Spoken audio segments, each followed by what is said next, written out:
What's good, everyone? This is RGB Fox. Today I'm going to talk about the board breakers that I believe are going to be pretty good, pretty bad, and downright disgusting in this format.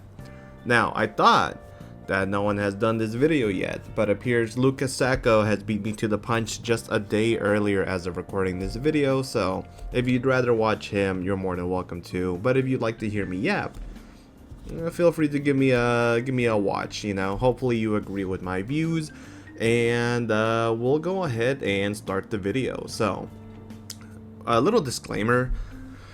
You might be wondering, like, what are these cards doing here? Whoever created this board breaker tier list, they also added hand traps, so we're gonna ignore the hand trap portion. But they added like cards like there can be only that's not the card. The Black Gold Laughs, there can be only one. They added Fissure. They added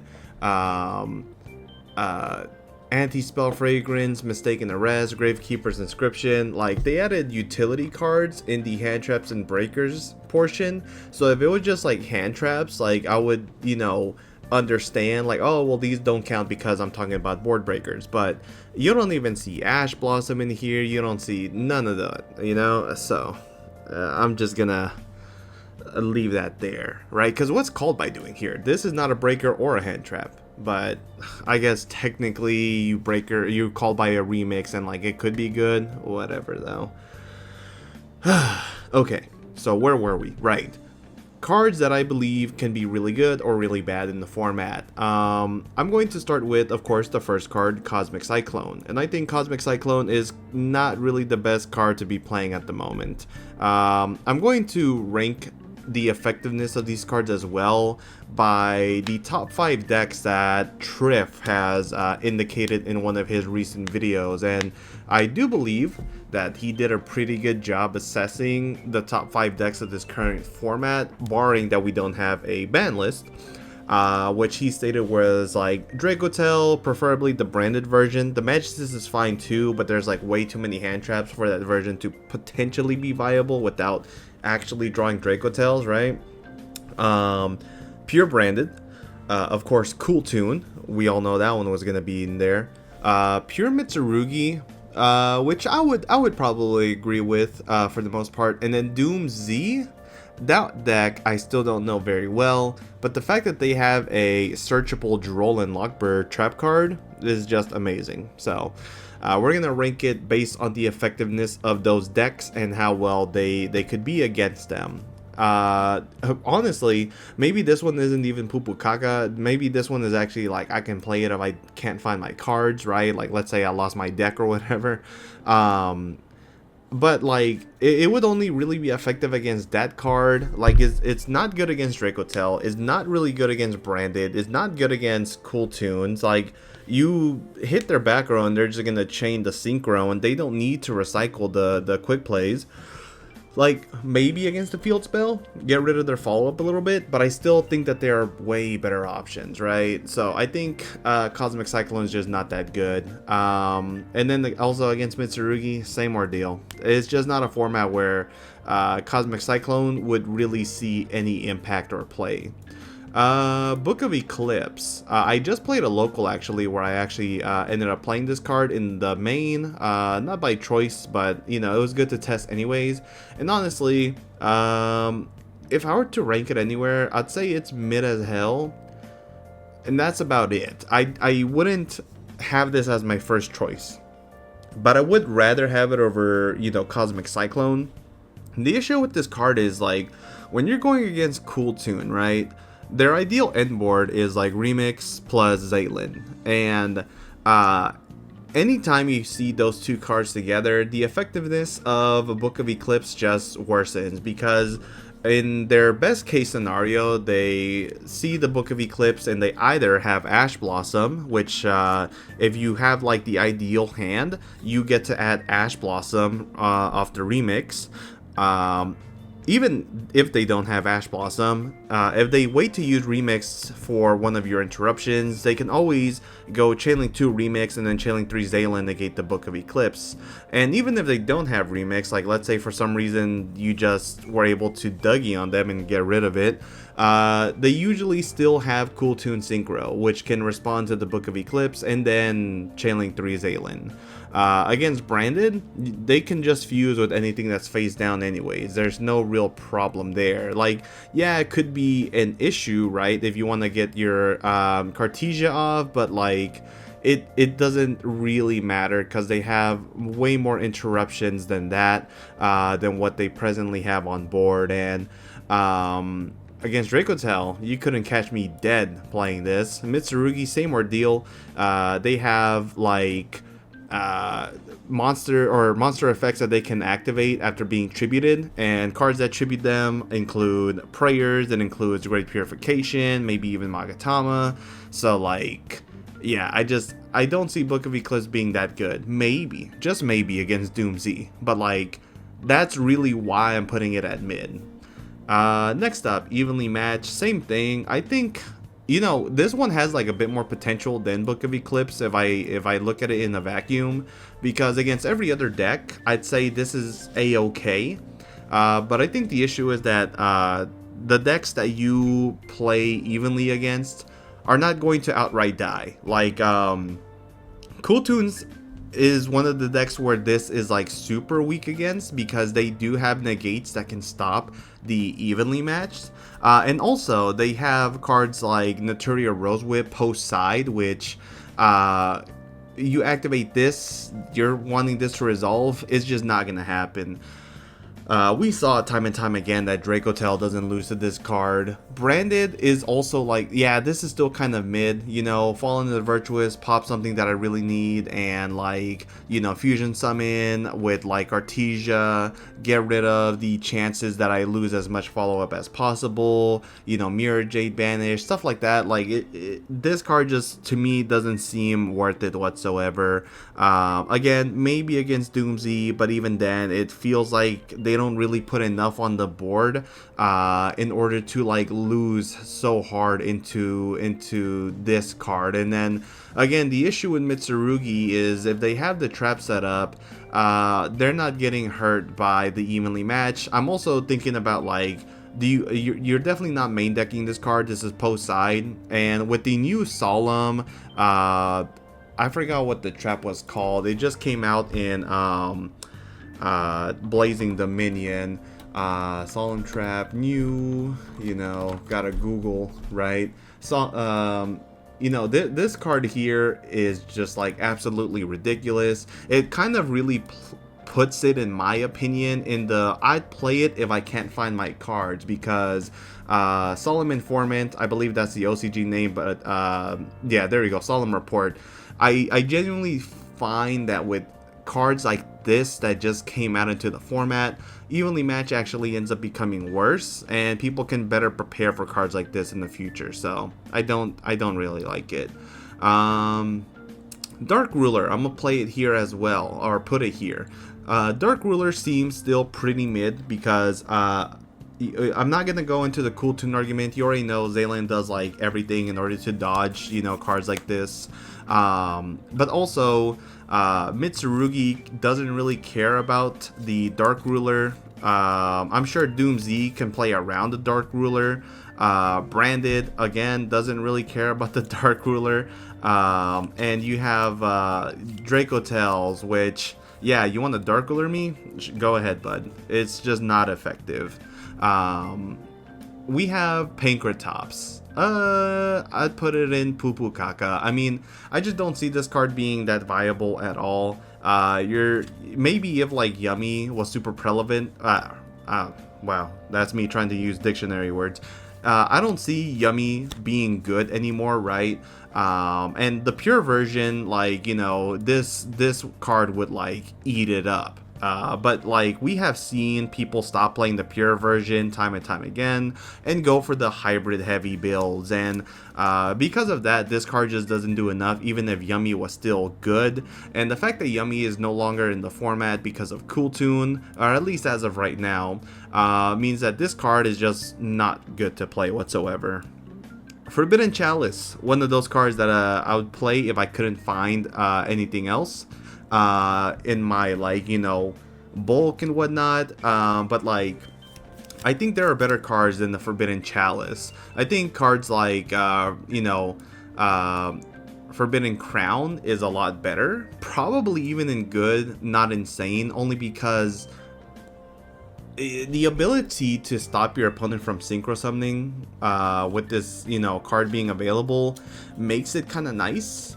But I don't like the aspect of your opponent's monster being unable to be destroyed by battle and affected by card effects, targeted for attacks, stuff like that. So I think it's like overall mid, but some more testing is needed to see if this card is even going to be that good. Specifically though, it would probably only be good against the Cool Tune matchup. Against any other deck, wholeheartedly, I think that this card isn't even worth mentioning. So Forbidden Crowns is going to stay in the mid category. Forbidden Droplet I think is actually fairly decent. The only reason why I like this card is when you look into the Cool Tune matchup, you have to think about what's going to happen post side. And post side, you're probably going to see Naturia Rose Whip on the field with Zaylin, KTS, etc. And you want to be able to play through the Rose Whip in a lot of the decks that you'd want to. So Forbidden Droplet, send a monster, send a spell, and I think that that cracks the board fairly well. Now that doesn't really stop the opponent from playing, because they can KTS, and then if they are able to summon like what's it called? I'm forgetting the name, Clip, right? And then synchro summon Zaylin plus the Rose Whip, summon out back to back, and then they can bring out Zaylin and Rose Whip again, or any other tuner, right? With the B2B. It renders the Droplet kind of useless, and so you kind of wasted cards for like no reason. But overall, I do think that the card is better than like the other ones that I placed on the list so far. Is it good against every deck? Probably not, but like I like the fact that it's at least decent against Cool Tune post side, but that's not really saying too much, because if you're investing 3 cards to stop 2, you're probably losing the game anyways. It just really depends. Oh, another application, you know, you can still use this against Dracotel, you know, dodge flame. That's still pretty good, but yeah, that's probably it. Yeah, okay. Gamma Seal. I think it's mid. I don't think Gamma Seal is actually very good against any deck except for like Doom Z, because you can hit the Drestreus. And I'm trying to think about every other matchup, and this is just not that good. I'm gonna put this in the same line as Lava Golem as well. I just don't think that card is actually very relevant at the moment. You can't really play it in a lot of your decks. You can play it in like Mitsurugi, but like the issue with Lava Golem is again, Dracotel branded, they don't care about it. They don't care about it. Cool Tune, they can look at your hand and they can play around it. Mitsurugi, you tribute them and then they're gonna pop off, right? Like it just doesn't seem worth it. So yeah, I'm gonna place that in mid. Actually, I'm gonna place this actually in Pupu Kaka, because this at least has like, oh, you know, you draw it against Doom Z, you might be fine. Everything else is kind of mid, if not bad. But Lava Golem actually probably one of the worst ones. Harpy's Feather Duster. Maybe mid. Like the best way to play this card is against any deck that sets a lot of back row. But every deck that currently sets a lot of back row, if you Harpies them, they'll just activate the spell and traps anyways, and then like continue playing the game with no issue. Also, right, against the probably the most popular deck, Cool Tune, they're gonna have RS Zaylin. It just doesn't seem worth it. In my opinion, I think that it's better if you play other cards. I'd rather someone play Lightning Storm, right, over the Harpies. Let's see, is Lightning Storm actually worth it? No, it's probably also still mid when I really think about it, so I'm putting both of these there. I cannot imagine anyone losing to these cards at the current moment. Let's see, next we have Herald of the Abyss. I haven't seen this card in like forever, but for those that don't remember what it does, you pay 1500 life points and declare one monster type and one attribute, and your opponent must send one face-up monster with a declared type and attribute from their field to the graveyard if possible. For the rest of the turn, they cannot activate effects of monsters with that sent monster's name, right? This is good for getting rid of, you know, towers. It could be relevant potentially in some matchups. The only issue is that when you play against Cool Tune, right? Most of their monsters are different types and attributes, right? If we look at the extra deck monsters in general, we know Zaylin is a Dark Dragon. We know that Crackle is Dark Thunder. We know Loudness War is a Light Machine. We know RS is a Dark Fiend. We know Remix is a Dark Warrior. Cool Tune Trackmaker is a Light Machine. I mean, I guess it could be good with the Loudness War Trackmaker combo, but it's not even like actually crazy. And then with the main deck monsters, like you got Thunders, Fairies, Winds, Lights, Fire, Fiends, like Cybers. Wow, Rotaries of Cybers. Yeah, I just don't think that this card is actually very good at all. I'm putting it in the Poo Kaka category. In that same vein though, I am not putting Ultimate Slayer. Ultimate Slayer in some matchups actually seems very good. Ultimate Slayer allows you to, you know, wait, can you even like respond to this? Okay, they cannot respond with monster effects. Okay. I'm gonna put it in good, not insane. I was gonna say if the opponent cannot activate any cards in response to the Ultimate Slayer, then like you're winning. But this gets checked by the Zaylin. But this still does seem fairly decent against Doomsday. It seems fairly decent against Cool Tune. Malong Bounce is also nice, right? Or Packbit, whichever you prefer. Although Packbit, you're having to waste another card on top of it. Against every other matchup, though, it doesn't seem very good. So I'm going to put it in mid. Yeah, gotta put it in mid. Kashtira Fenrir. I actually think that this card is pretty good. In a lot of decks, they are going to be afraid of the Fenrir. They're going to try to find a way to, you know, stop it. The most effective decks, again, that have a answer for the Fenrir is going to be Cool Tune and Doomsday, because I think Doomsday has the Drestreas, which is a monster negate. But overall, I actually kind of like it as a board breaker. It gets to add another copy of itself, meaning that if it gets removed, you get to just put it back on the board. And the banishing face down effect is really powerful. I would put Unicorn there, but that only rips from the extra deck. And if you're going to rip from the extra deck, you might as well do it with a better deck, right?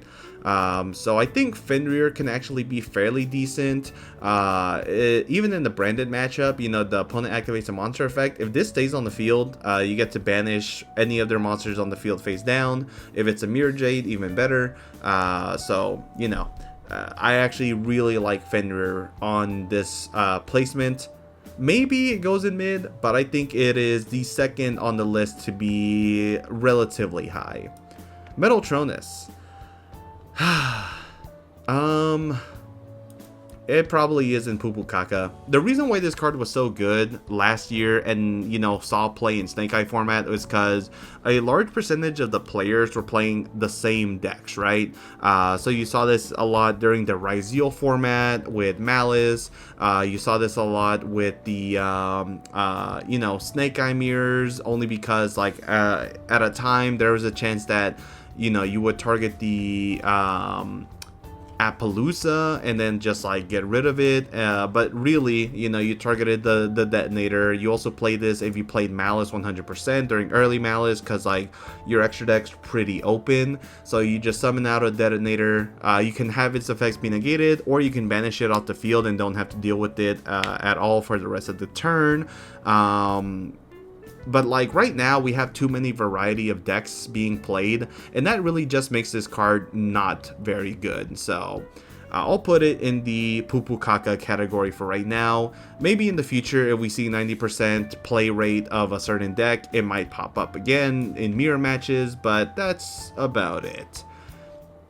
In the next round, we're going to put Raigeki and Dark Hole in the same category for mid. I think every deck that's currently available doesn't lose to this like whatsoever. Maybe if you have like 3 and then you summon a Pydra, sure. But aside from that, Raigeki, Dark Hole, if the format comes back to Yummy, then maybe. And even then, I would only do it if it's pure. So yeah, I wouldn't trust a single soul if they play this card. In fact, I'm going to put it here, where I would play it only if I couldn't find my deck, right? Or my cards to play with. Like, I had to borrow someone else's and they just had this inside. Sure, bud. I'll play with what I can get. Double Cyclone in the Pupu Kaka category. Dracotel is no longer just the most dominant deck of the format. I guess technically never was, but like, you don't really need to play this card anymore. It was really relevant at the start of last format. This format, I would take it or leave it. Gordian Slicer. I'm never really a fan of this card, and the reason is that when you play this card, you can only target face-up cards. And when you do, you're either sacrificing 6 cards from your extra deck or 1 card from your hand, which means that if you are using your hand, every form of removal in exchange is a -1 for you. And if you use your extra deck, well, what kind of deck are you playing that allows you to just get rid of your extra deck for free to get rid of some cards on the board? And again, if you're using your extra deck cards and just your extra deck cards, you can only banish 12 to remove 2 cards. Additionally, I just don't think that it does enough on its own to be able to allow you to play. No deck right now, I believe, would see this, whatsoever. So I'm going to put it in the Pupu Kaka category because I don't imagine anyone actually playing this and like not being ironic about it. Next, Super Poly. You gotta love to see it. Super Poly allows you to kind of break almost every single board, right? Maybe with the exception of Doom Z. I'm going to see here. Well, maybe with Doom Z it could be good. I don't know what the end board is, but if they have like double XCs, then I think Garura can actually be good against it. So I think Super Poly is actually very good against almost every other deck in the format. Against Mitsurugi is pretty nice. Against Dracotel, you can summon Secretarion. Against what deck? Cool Tune, you can unironically actually summon Sea Monster Theseus. You can use this against Branded, although I would argue that that's probably not the best idea, but it is an option, right? Imagine you Super Poly in Albaz plus like 2 other monsters on their field. You get access to, the Dogma that devours. Like, hey, I'm just saying, maybe we might see that. As a board breaker, I think this is actually one of the better ones. Actually, is this even Super Poly? This is a different art, huh? I don't think this is actually Super Poly. Let me look this up here. Super Poly. No, I guess it does have spirals in its artwork, but it looks way different. I don't know why. Okay. Anyways, Super Poly is going to be at the very top of the board breaker tier list. I do think that this is actually going to be an amazing one to pilot if you have the extra deck space for it. I'm looking at Mitsurugi. I'm looking at, is that it? I guess so. You could also play this in Cool Tune if you do not have Harmonia, because this would be like 3 extra deck slots maximum, and it's actually pretty good in the mirror, like I said. So I'd leave that. Next up, Fallen and the Virtuous. I would put this in like seems very good if you are playing pure Branded. In everything else, I still think it's actually pretty good because there's a lot of decks that can play Harmonia, dump Lulu with Lilith, and just get a free board breaker on top of it. Oh, wait, how could I forget Harmonia? That is another card that should be here. Phydralis Harmonia. I'm going to actually no, I downloaded a different version. Did I? Yep, I did. Phydralis Harmonia is actually going to be on top of it as well. I'm going to add it, so I'm going to break the immersion for a little bit. This is a card that acts as both. Genuinely being a board breaker, a very good hand trap, and it can send another synchro to the graveyard to continue breaking the board.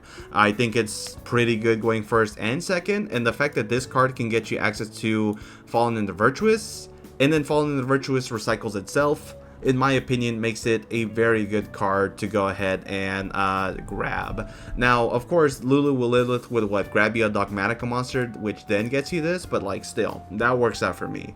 So yeah, talents and thrust. Maybe good, but not insane. I do think that these cards are very good, but I think they are best whenever you play them in a deck that can abuse them the most. Someone was saying play Thrust with DD Designator after you rotary look at their hand. Come on, dog. I'm not doing that. But yeah, nah. These are still very good cards. There's a reason why Talents is limited, and I still want this card banned. And Thrust, I guess as a board breaker, it's like okay, because it searches like virtually any other board breaker. But like maybe against Cool Tune is not that great if they keep the Rose Whip active on the field. So, because like you activate the Thrust, you add the card to hand, and then what? That's it? Yeah. So maybe mid, but like I'll put it right here just for, you know, the fact that like both of these cards together are just great. Illusion Gate. I'm gonna put that in good, but not insane. The reason why I actually like Illusion Gate is you blow up the field and then you get to summon one of their monsters to your side of the field. In the Cool Tune matchup, I think this is really good actually, because let me see, Illusion Gate, destroy. After paying half your life points, as many monsters as your opponent controls, then special summon the monster from your opponent's graveyard to your field, ignoring its summoning conditions. Oh yeah, no, like this actually can put in a lot of work, because in any mirror that you play, aside from like the, you know, random ones, this card is going to be amazing. So maybe Illusion Gate has some potential, because I can imagine myself blowing up their field, summoning their RS to my field. Now I have a negate, or maybe I summon Rico and start playing. Maybe I'm playing against a Mitsurugi mirror and I summon Saji. Like, there's a lot that can work here. Now again, is this card like that insane? No, and I'm glad I thought about it now, because it is weak to cards like Bell, it's weak to cards like RS, Zayling, Great Purification, it's weak to Flame. Yeah, nah, and on second thought, maybe Illusion Gate's actually just mid. The fact that we are in a hand trap heavy format because of one deck alone means that the odds of this card resolving are slim to none, but the benefits of it resolving is way better than if you just simply Dark Hole and Raigeki, so I'll keep it there for right now. And lastly, Sheena. I am tempted to put Sheena at the very top as well, as seems very good. If you're playing a deck that plays a lot of winds, oh, now that I think about it, Doom Z can play this. Yeah, if you're playing a deck that plays a lot of winds, you know, whether it be Radiant Typhoon, whether it be Doom Z, this helps you break boards going second, or maybe even establish them, right? Because imagine your opponent goes Cool Tune Synchro, you summon Corsaea, and then you follow this up with a Sheena. I'm just saying. I'd be pretty happy about that. So this actually will be up to the seems very good category, because in any deck where I believe you can make this, I do actually think that it would be amazing to have. So I'm gonna put Sheena at the very top, and in this particular order is what I would keep it as. And that really does it for my discussion video on the best board breakers currently. I think that everything that I listed here is a-okay, but let me know your thoughts on the comment section down below. I know I'm playing this already, after all, I own my 3 copies, but if I ever decide to play a Radiant Typhoon deck just for fun, I could see this being okay. Maybe not against branded. Well, actually, maybe even against branded is actually not that bad. So yeah, thank you guys for watching. Catch you on the next one. Peace.